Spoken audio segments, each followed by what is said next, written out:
موت کا مسئلہ بھی حل ہوگا. یہ کتاب ہمیں ہمیشہ زندہ رہنے کا بھی طریقہ بتائے گی. جرجیس نے بھی وضو بنایا اور قرآن لے کر بیٹھ گیا.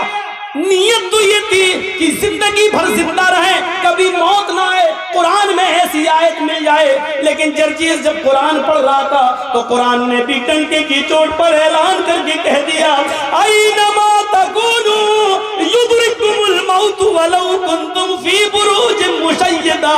نہیں جرجیس, موت سے بچنے کا کوئی راستہ قرآن میں بھی نہیں ہے. تم جہاں بھی ہو, جس جگہ بھی رہو, موت تمہیں ادھر آ جائے گی, پکڑ کے رہے گی.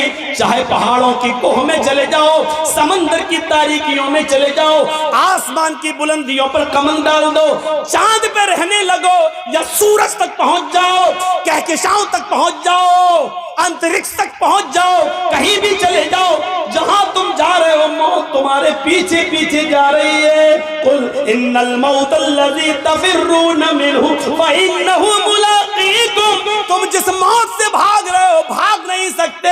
تم جہاں کھڑے ہو وہی موت تم سے ملاقات کرنے کے لیے, وہ تم سے زیادہ تیز اسپیڈ میں دوڑ رہی ہے, وہ تم سے زیادہ تیز اسپیڈ میں آ رہی ہے, وہ تم سے زیادہ تیز اسپیڈ میں تمہارا سفر کر رہی ہے. تمہارے پاس آ کر رہے گی, تمہیں اپنے شکنجے میں لے کر رہے گی, تم سے مل کر رہے گی. فَإِنَّهُ مُلَاقِيكُمْ, وہ تم سے ملاقات کر کے رہے گی. ملاقات کس کو کہتے ہیں؟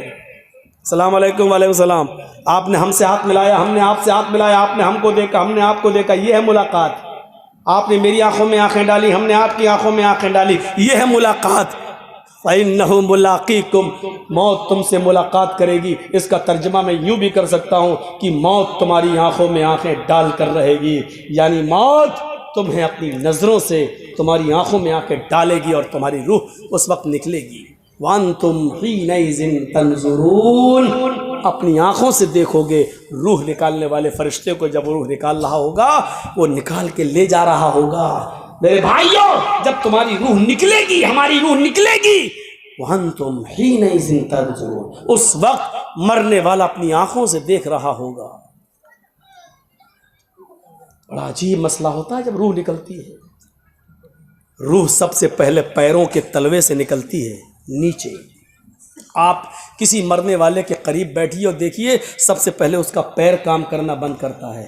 روح یہاں سے کھینچتا ہے ملک الموت, یہاں سے کھینچ کر ٹخنے تک آتی ہے, پھر یہاں سے کھینچتا ہے تو پنڈلی تک آتی ہے.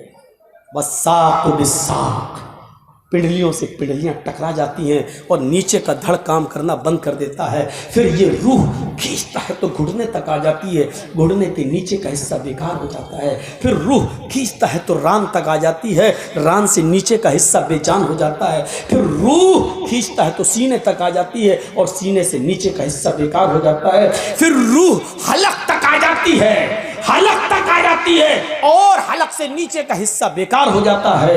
اور پھر حلق کے پاس آ کر جب روح کو کھینچتا ہے, روح نکالتا ہے, تو یہ روح آنکھ, ناک اور کان, ان تینوں راستے سے باہر نکلتی ہے. اور جب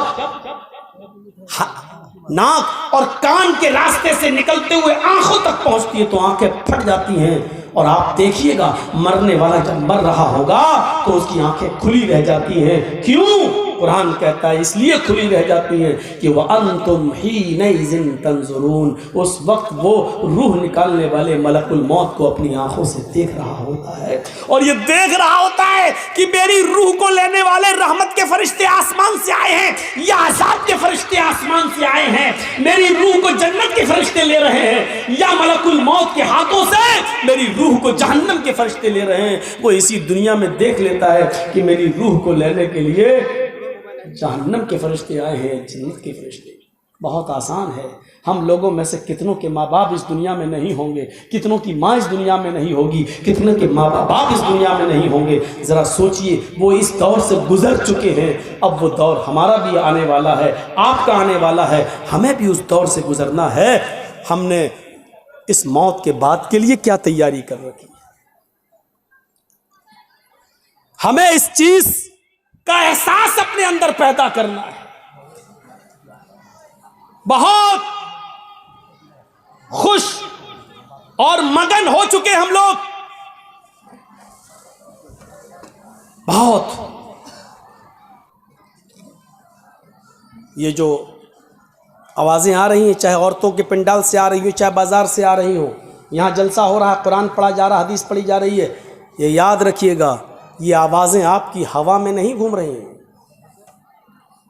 آپ نے صبح سے لے کے شام تک ابھی جب سونے جائیں بستر پر تو سوچئے گا کتنی گالیاں دی ہیں اور کتنا آپ کی زبان سے سبحان اللہ اور الحمدللہ نکلا ہے، اس کا حساب لیجئے گا۔ آپ ابھی تک اپنی پوری زندگی کا نہیں لے پائیں گے، لیکن آج کا حساب لیجئے گا، آج صبح سے شام تک کتنی گالیاں دی ہیں، کتنوں کو دھوکہ دیا ہے، کتنوں کو ناجائز ستایا ہے، کتنوں پر ظلم کیا ہے اور کتنوں کے ساتھ اچھا سلوک کیا ہے۔ آپ نے جو کچھ بھی کیا ہے وہ اس ہوا میں گھوم نہیں رہا ہے، بلکہ اس کو فرشتے ریکارڈ کیے ہوئے ہیں۔ اچھا کیا تو دائیں ہاتھ کے فرشتوں نے ریکارڈ کر رکھا ہے، برا آپ کی زبان سے نکلا تو اس کو بائیں ہاتھ کے فرشتوں نے ریکارڈ کر لیا ہے، وہ اس ہوا میں ہے نہیں۔ یہ مت سوچئے گا کہ اس ہوا میں گھل گیا اور مل گیا اور چلا گیا، نہیں، وہ ریکارڈ ہے، وہ ریکارڈ ہے، اور قیامت کے دن اللہ اس ریکارڈ کو ہمارے سامنے پیش کر دے گا۔